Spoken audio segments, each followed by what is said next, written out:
I need to speak to you about something that has been weighing on me so heavily that I have found myself unable to rest, unable to focus, and unable to move forward until I share it. It is not a small matter. It is not something I can push away or treat as if it belongs to someone else. This is about what happens in the very first moments after death. Not in some distant theological sense, not in a metaphorical way, but in the exact second when the final heartbeat takes place and the soul steps into eternity. For many years, I thought I had answers. I thought that if I studied enough scripture, listened to enough sermons, and repeated enough words of comfort, I could rest in certainty. Yet, when my father died 2 weeks ago, all those answers I had rehearsed seemed to crumble in my hands like dust. I stood at his funeral and heard people say how faithful he had been, how much he loved, how secure his eternity must be. But as I looked down at that casket being lowered into the ground, one terrifying question entered my heart and refused to leave. What did he feel in the first second after his heart stopped? Was there confusion? Did fear grip him in that moment? Did he wait in some shadow between two worlds, unsure of what had happened? Or was he instantly surrounded by the presence of God, more alive than he had ever been? That question invaded every prayer. It broke into my thoughts when I was at work, when I was driving, when I was eating. And at night, it came with greater strength, refusing to let me sleep. Some of you know that I portray Jesus on a screen. People write to me as if I have answers. They ask about heaven, about eternity, about hope beyond the grave.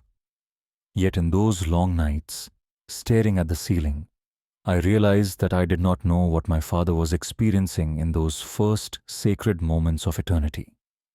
I had read about the resurrection. I had repeated promises of eternal life. But when it came to the immediacy of death, the step between one breath and the next, I was empty. I felt like a fraud. How could I comfort others when I could not comfort myself? The silence of God felt unbearable. I cried out in prayer not with polished words, but with desperation. I asked, I pleaded, I begged. What did my father experience? Was he afraid? Did he enter darkness before light? Did he suffer in confusion before peace came? 2 weeks passed and I received no answer. Every morning I put on a costume and spoke words that represented faith. Every night I lay awake, tormented by the thought that the man who had raised me, loved me, and prayed for me might have ended his life in fear. I began searching for answers anywhere I could find them. I read accounts of near-death experiences. I studied medical research about what happens in the brain in the moments of dying. I revisited every passage of scripture that spoke of heaven. Still, the ache remained. None of it touched the real question. What happens in the very first second after death? I could not escape the images in my mind. I imagined him lying on the floor, his heart failing, pain searing through his chest. I imagined that final exhale. What followed? Did he see light? Did he hear a voice? Was he left alone? The more I imagined, the more I wept. And the more I wept, the more the questions grew. I realized that it was not only about my father. It was about me. It was about you. It was about everyone who has ever stood by a grave and wondered what their loved one went through. It was about the fear we carry of our own deaths, whether the moment of crossing will be marked by peace or by terror. Then came last Tuesday night. I had reached a breaking point. I knelt by my bed with tears running down my face. I prayed with a rawness I had never prayed with before. I said, Lord, if you truly hear me, if you truly care, I need you to show me what my father experienced in that first moment after death. I cannot keep living with this uncertainty. I am drowning. Please show me. Exhausted, I collapsed into sleep. What happened next was not a dream. It was not my imagination. It was more real than anything I have ever experienced while awake. I found myself in the yard where I had played as a child. Yet it was not as it had been. Everything shone with a light that seemed to come from within. The grass glimmered. The trees moved with rhythm. The air was filled with a peace so strong it pressed against my skin. Then I saw him. He was walking toward me with a presence that made my heart tremble. It was Jesus. Not as a character, not as an idea, but living, radiant, filled with compassion beyond words. His eyes met mine, and I felt as if he knew every fear, every sleepless night, every prayer I had whispered. He called my name. His voice carried both strength and tenderness, like music that healed as it was heard. He said, "You have been carrying a heavy burden. You want to know what your father experienced in those first moments after his last breath. You want peace. Come, walk with me." We walked through that garden together, past the place where my father used to grow vegetables. I felt like a child again. Every step with him was filled with calm, yet anticipation grew inside me. I knew he was about to answer the question that had been crushing me for days. Then he spoke. When your father's heart gave its final beat, his transition was not a process that took time. It was not confusion. It was not fear. It was instantaneous. Faster than thought, faster than light. One moment he felt pain in his chest.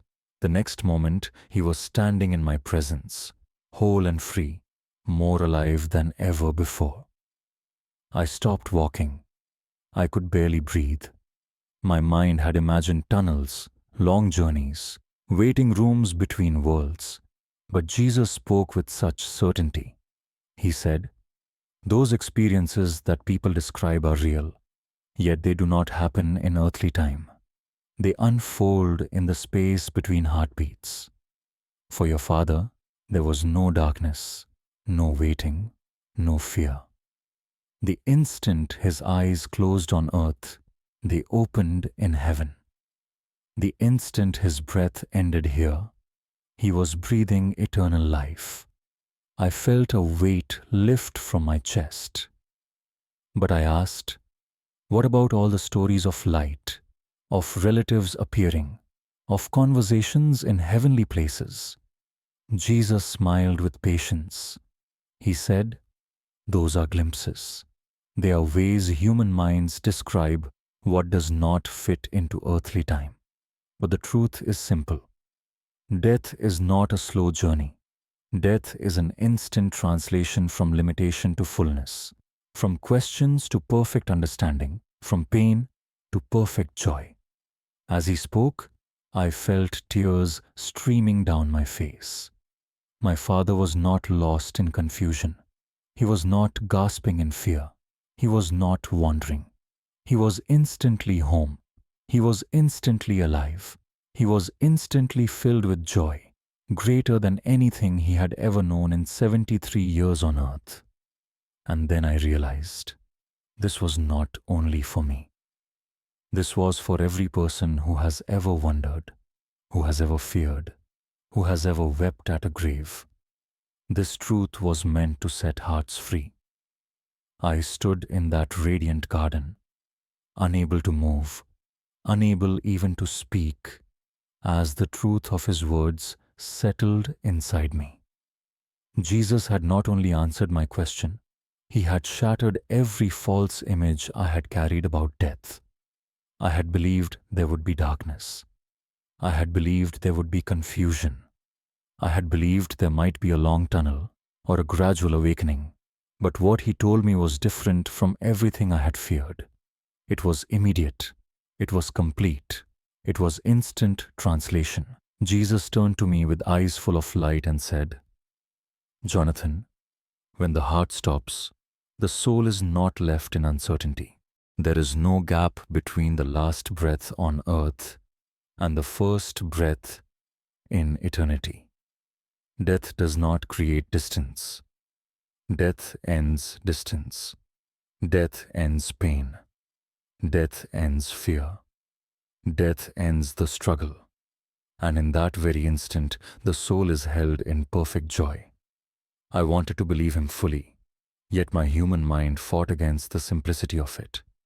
I said, "But Lord, how can it be so immediate? How can it be so simple when our world is filled with so much pain and so much waiting? Surely there must be a time of adjustment, a moment when the soul realizes what has happened." He smiled with such patience, as if he had heard the same question from countless souls before me. He said, "Jonathan, earthly life teaches you to expect delay, to expect waiting, to expect struggle. But eternity does not work as earth does. You measure in seconds and minutes, in hours and days. But eternity is not measured that way. When your father left the limits of time, he left the limits of waiting. He did not need to learn that he was in my presence. He knew instantly, for knowledge itself was perfected in him at that moment. I felt the ground beneath me pulse with that truth, as if even the grass and the trees bore witness. I remembered all the nights I had wept, imagining him afraid. I remembered all the hours I had tormented myself, wondering if he was still in darkness, still alone. And I felt that burden break apart like chains falling to the ground. Jesus went on, "Your father was not alone. He was not afraid.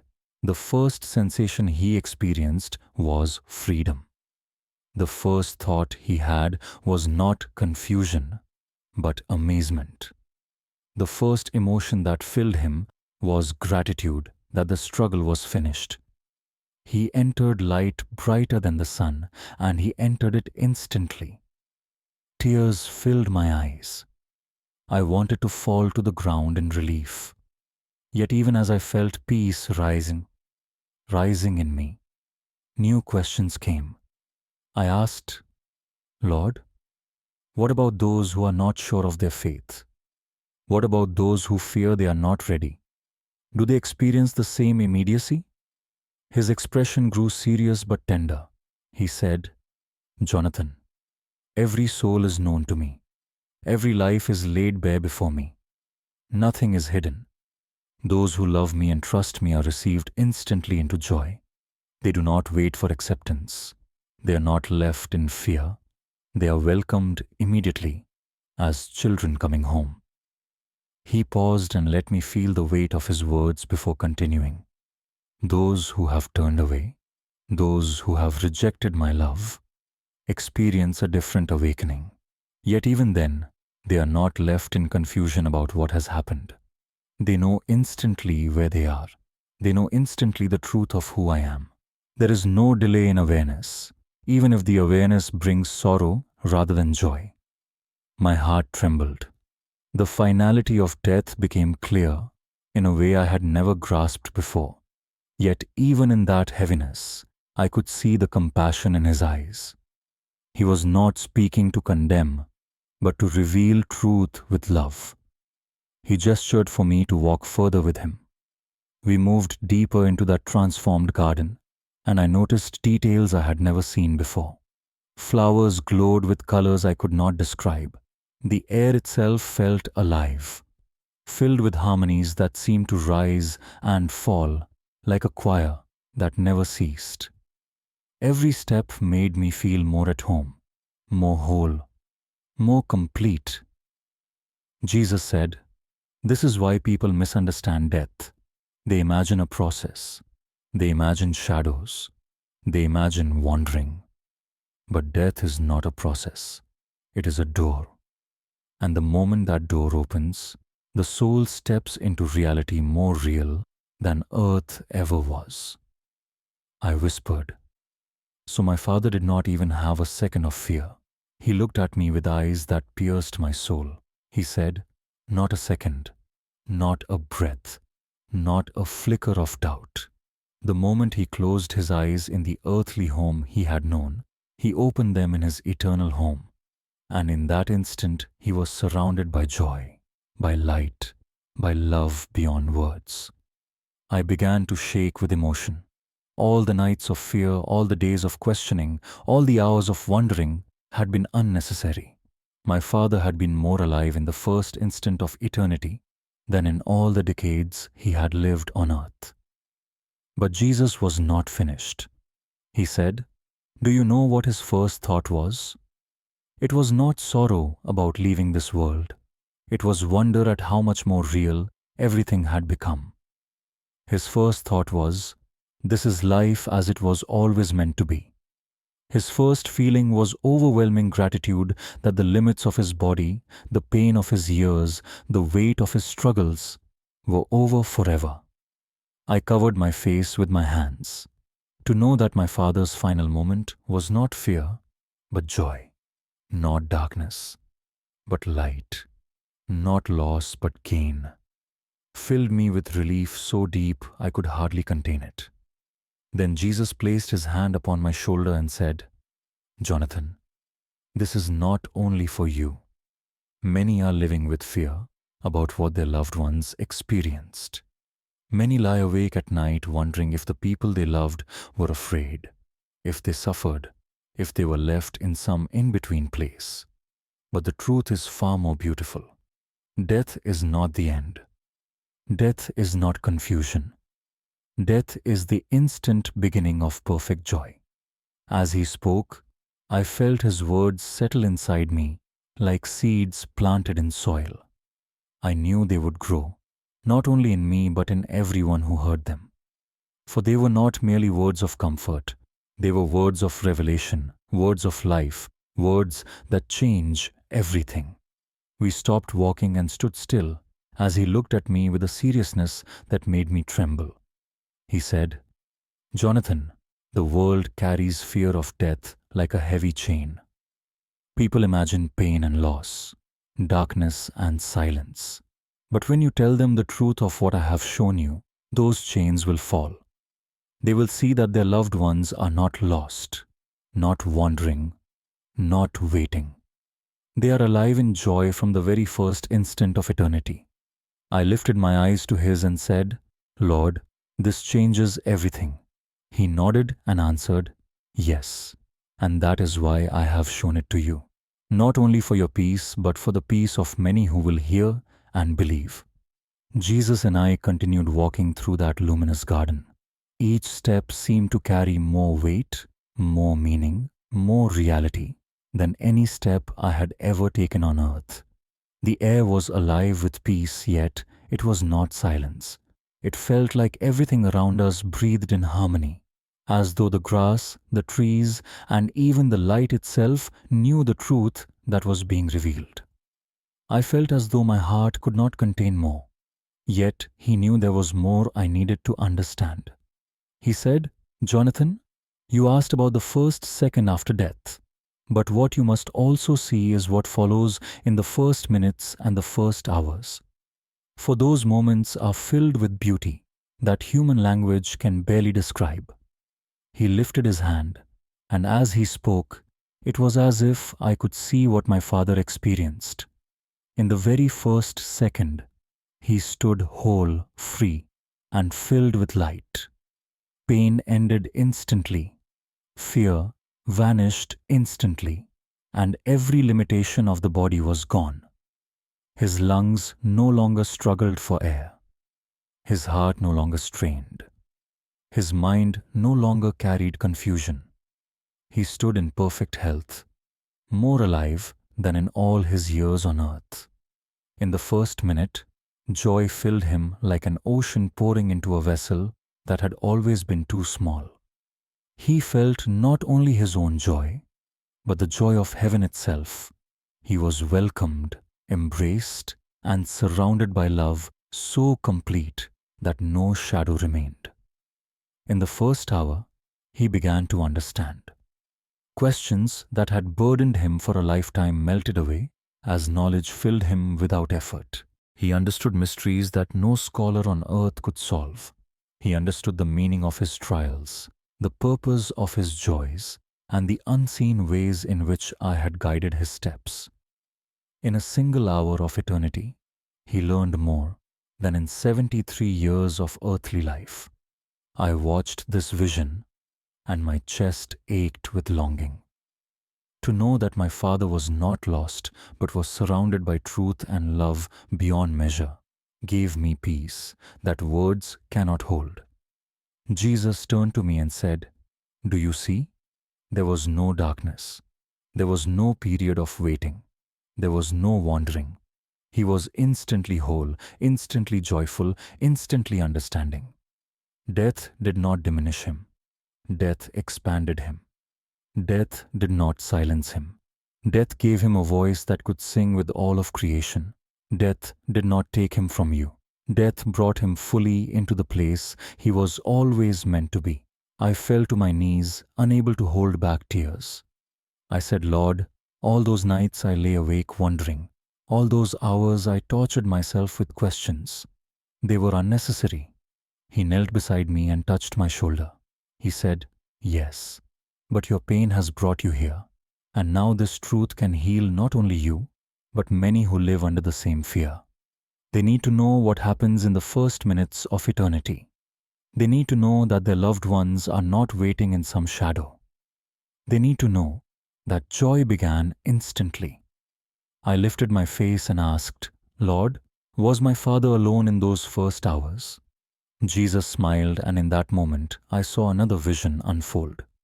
I saw my father standing in the light, and then I saw his own parents running toward him, radiant with the same joy, their arms open wide. I saw him embrace them, laughter filling the air like music. I saw him reunited with loved ones who had gone before him, and the joy of those reunions was greater than any earthly celebration. Jesus said he was never alone. The moment he entered eternity, he was surrounded by those who loved him and had gone before him. He was embraced, not abandoned. He was welcomed, not left in silence. My heart broke with relief. I had pictured him lying still, surrounded by confusion. Instead, he was embraced, rejoicing, more alive than ever. Jesus continued, "In those first hours, he discovered wonders that no earthly mind can imagine. He saw colors that do not exist in your world. He heard harmonies that no human ear can yet hear. He walked in places more real than the ground beneath your feet. He felt love so complete that not even the smallest corner of his soul was left empty." I whispered, "Lord, this is more beautiful than I ever dared to hope." He looked at me with compassion. He said, "That is why I have shown it to you, so that when others ask, you will tell them not of fear but of joy, not of darkness but of light, not of loss but of reunion." When they wonder what their loved ones experienced in those first moments, you will tell them they experienced everything their hearts had longed for and more than their minds could ever imagine. I thought of all the people who had written to me over the years, asking where their loved ones were, asking if they were safe, asking if they were in peace. I realized that this truth was for them too. Jesus rose and extended his hand to help me stand. He said, "Jonathan, the fear of death is one of the strongest chains on earth, but this truth breaks that chain. Death is not to be feared. Death is the doorway to the most beautiful, joyful, peaceful moments a soul will ever experience." I took his hand and stood, though my legs felt weak. I said, "Lord, will people believe this?" He answered, "When you speak with the same peace I have given you, when you share with tears of relief rather than with fear, they will know it is true. They will feel the witness of their own hearts, and many will be set free." We walked further, and he showed me more glimpses of that eternal reality. I saw my father learning, exploring, laughing, worshipping with joy that radiated from him like sunlight. I saw him whole in ways I had never seen him on earth, strong and free, filled with gratitude that he was finally home. Jesus said, "This is the reality of those who belong to me. This is the truth of the first minutes and hours of eternity. And this is what I want my people to know. My heart felt like it was breaking open, not with sorrow, but with relief so deep that I could hardly contain it. I knew that my father was not gone. He was more alive than ever, and he had been experiencing joy from the very first instant.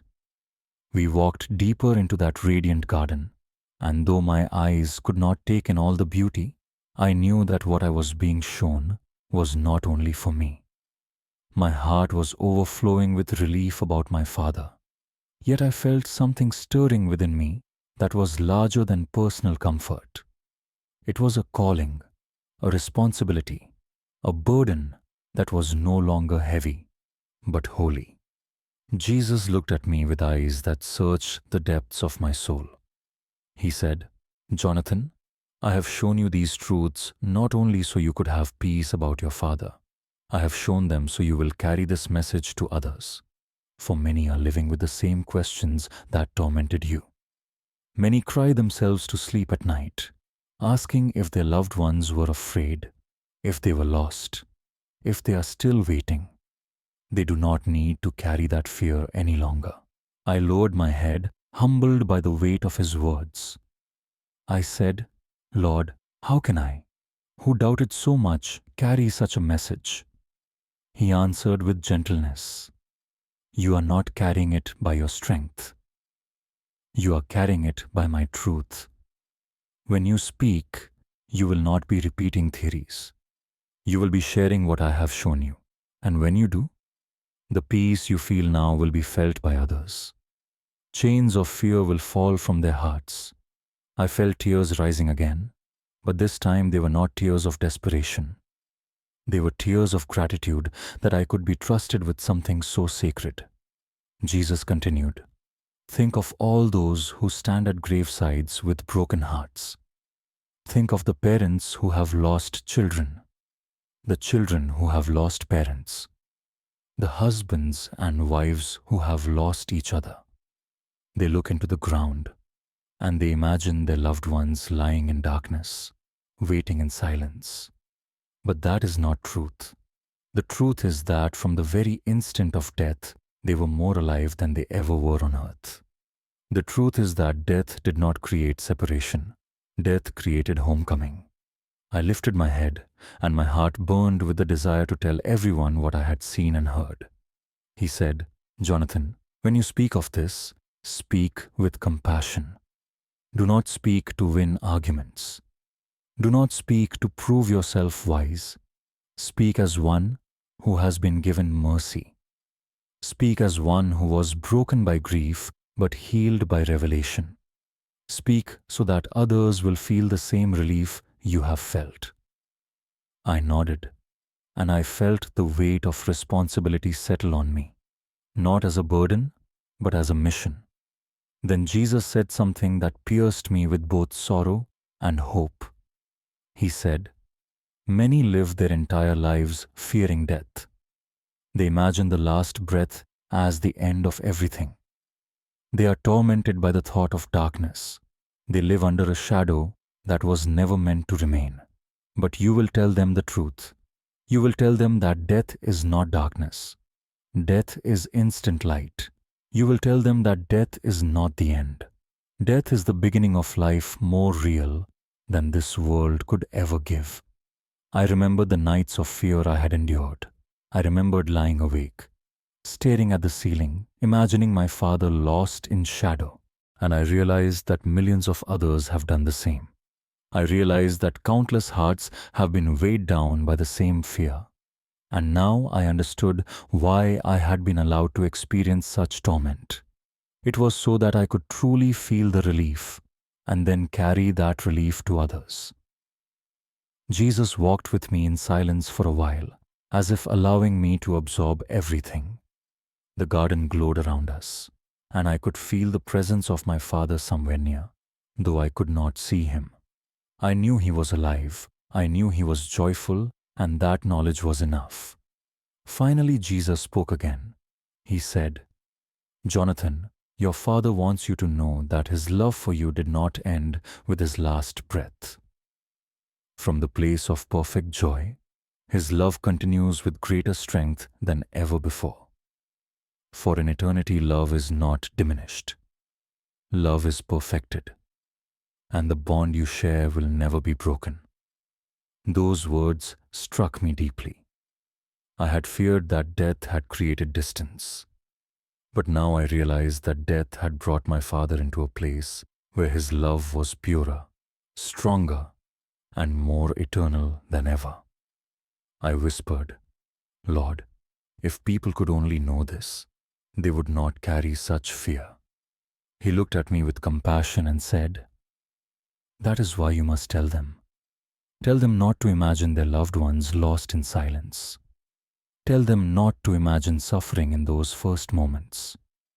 Tell them that their loved ones opened their eyes in light, that they were instantly embraced by joy, that they are more alive now than they ever were.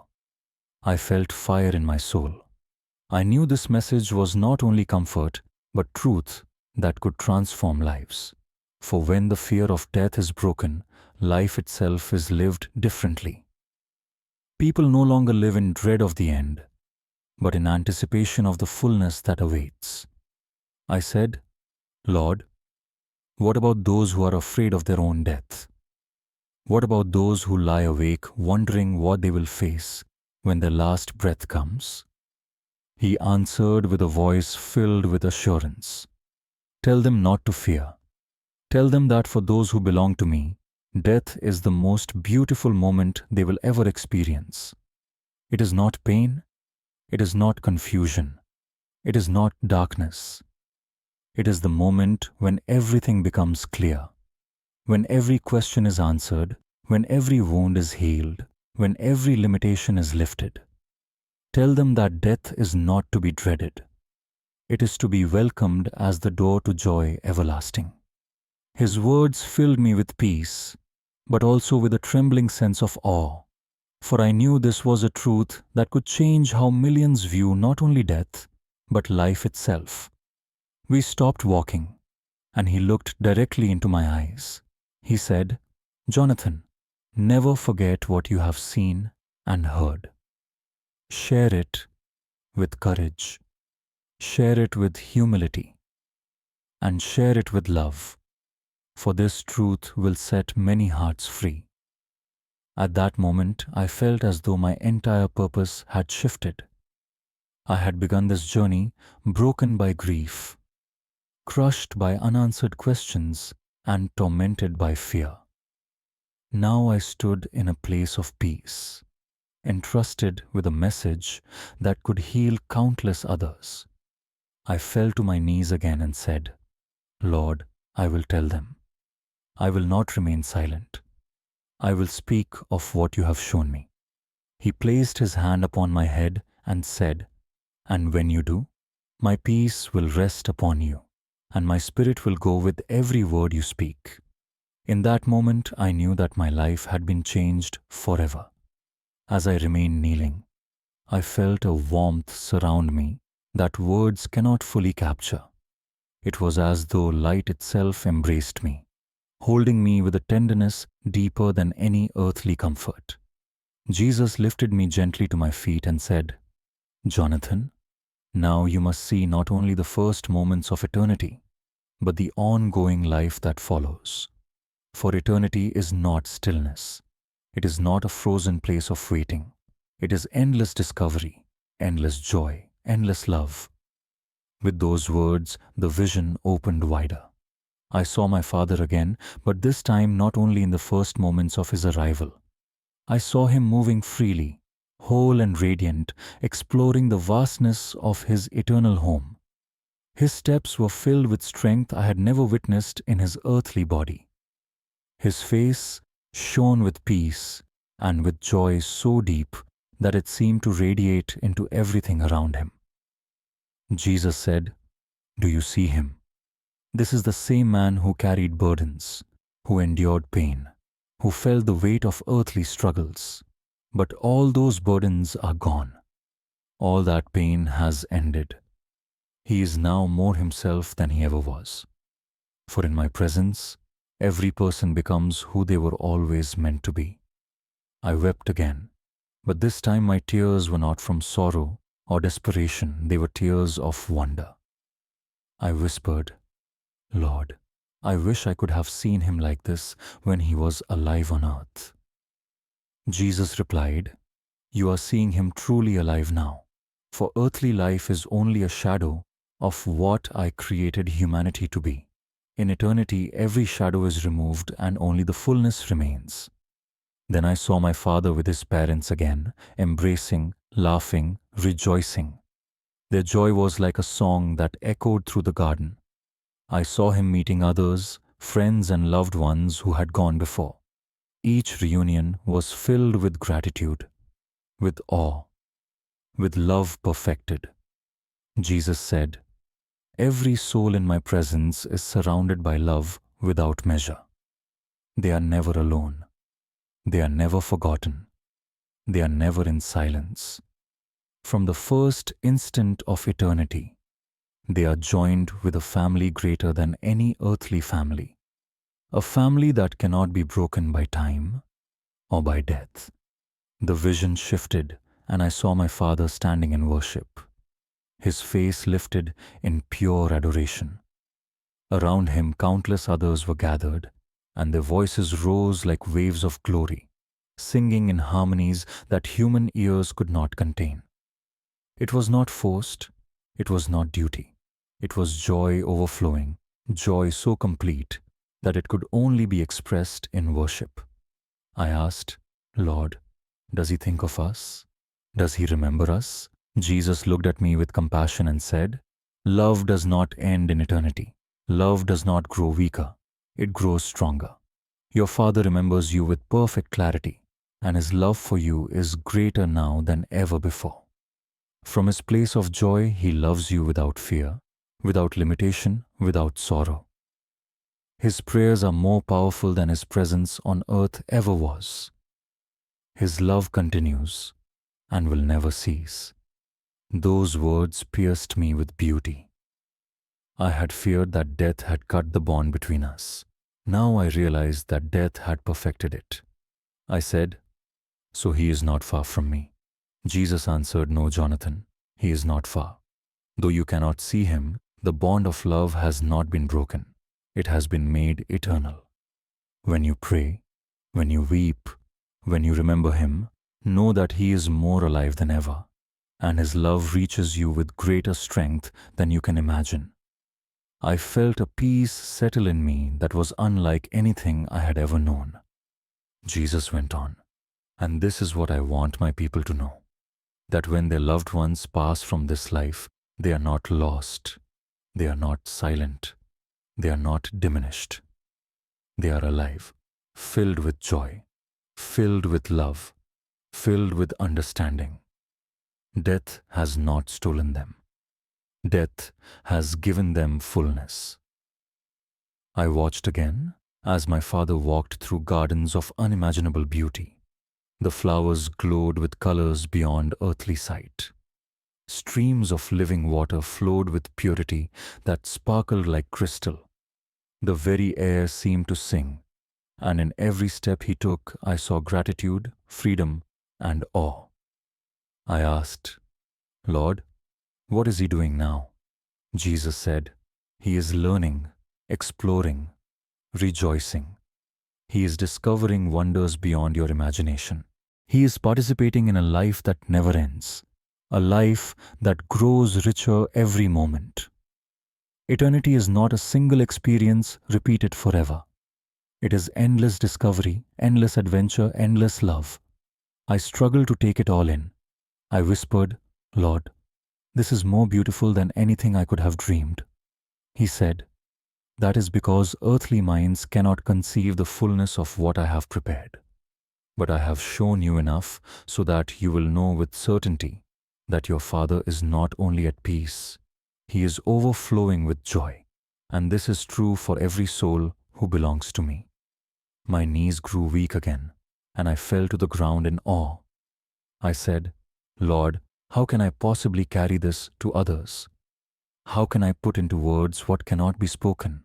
He placed his hand upon my head once more and said, "You will not carry it by yourself. My Spirit will carry it through you. Speak what you have seen. Speak what you have heard. Speak with tears, speak with humility, and the words will reach hearts. For what I have shown you is not only revelation for you, it is revelation for all who live in fear of death." I lifted my eyes, and my soul burned with purpose. I realized that the torment I had endured, the nights of fear, the hours of questions had led me to this very moment. They had broken me so that I could be filled with this truth, not for my sake alone, but for all who needed freedom from the fear of death. Jesus said, "Jonathan, death is not the enemy people imagine. Death is the servant that brings my children home. For those who belong to me, death is not punishment. It is the beginning of life everlasting." I felt as if a great weight had been removed, not only from my shoulders, but from my entire being. I knew that I would never look at death the same way again. I knew that every time I thought of my father, I would see him not in a grave, but in gardens of light, rejoicing, alive and whole. And I knew that I must tell others, so they too could be free. The vision around me began to shimmer, as if the air itself was reminding me that this encounter would not last forever. Yet in that moment, I knew the truth had already been planted in my soul. It would never fade. Still, Jesus was not finished. He had one more gift to place in my heart before the vision would close. He looked at me with eyes filled with both tenderness and authority, and said, "Jonathan, I have shown you what happens in the first second, the first minute, and the first hour after death. I have shown you the joy, the reunion, and the love that never ends. But now, I want you to see the purpose. For this revelation is not only comfort, it is calling." I listened with every fiber of my being. He continued, "Too many live with fear. They carry the image of death as darkness, as silence, as loss. That fear steals from their lives long before their final breath. It makes them cautious. It makes them hopeless. It makes them despair. But the truth I have given you is meant to set them free. Death is not to be feared. Death is to be trusted as the doorway into the fullness of everything I have promised." I felt my chest burn with conviction. I said, "Lord, I will share it. I will not remain silent. I will tell them that their loved ones are not in shadows, not in fear, not in silence. I will tell them that they are alive, rejoicing, and filled with joy." He nodded and placed his hand over my heart. He said, "And as you speak, my peace will flow through you. It will not be your words alone that reach them. It will be my Spirit carrying those words into the deepest places of their souls." Then he said something that pierced me with beauty. "Jonathan, your father's first thought when he entered my presence was not sorrow that his life on earth had ended. His first thought was amazement that everything had just begun. His first emotion was not grief, but overwhelming gratitude. His first experience was not loss but gain. And from that first instant until now, he has known only joy." I felt tears stream down my face as I whispered, "Thank you, Lord." He said, "This is the message I want you to carry. Tell them that death did not steal from their loved ones. Death gave them everything. Tell them that their loved ones are not waiting for peace. They have been in perfect peace since the very instant they crossed over. Tell them that their loved ones are not wandering in confusion. They opened their eyes in light and knew immediately that they were home." I saw again the vision of my father, radiant, strong, laughing with his parents, worshipping with the multitudes, walking through gardens of living light. And I knew with unshakable certainty that this was not a dream, not imagination, but revelation. The garden began to fade, and I felt the weight of my earthly body returning. Jesus leaned closer, his voice filled with tenderness, and said, "Jonathan, never forget this. Death is not the end. Death is instant translation into perfect joy, perfect love, perfect life. And from that truth, live without fear." Then the vision closed, and I awoke in my room with tears still streaming down my face. Yet they were not tears of sorrow. They were tears of peace deeper than any peace I had ever known. Everything he had shown me felt more real than the walls around me, more real than the bed beneath me, more real than the very breath in my lungs. I knew then that my father was not gone. He was alive in eternity, more alive than he had ever been on earth. And I knew that I must share this truth with all who live in fear. So hear me now. If you have been lying awake at night wondering about your loved one, if you have been tormented by questions of whether they were afraid, whether they were alone, whether they were waiting, know this. From the very first instant after their last breath, they were in perfect joy. They were whole. They were embraced. They were alive. Death did not take them into darkness. Death brought them into light brighter than the sun. And if you are afraid of your own death, if you wonder what will happen in your first moments of eternity, hear the truth. For those who belong to Him, death is the most beautiful experience you will ever have. It is not something to dread. It is the moment you are embraced, the moment every question is answered, the moment you are more alive than ever before. Let me pray for you. Father, thank you for revealing the truth about what happens in the first moments after death. Thank you that death is not a fearful transition, but an instant translation into perfect joy. I pray for every heart that has been carrying fear, for every soul that has been burdened by questions about their loved ones. Let them feel your peace. Let them know with certainty that their loved ones are alive in joy this very moment. I pray for those who fear their own death. Remove their fear. Fill them with anticipation of the beauty that awaits. Show them that death is not the end, but the beginning. Not silence, but song. Not darkness, but light. Lord, let this truth set many free. Let them live without fear.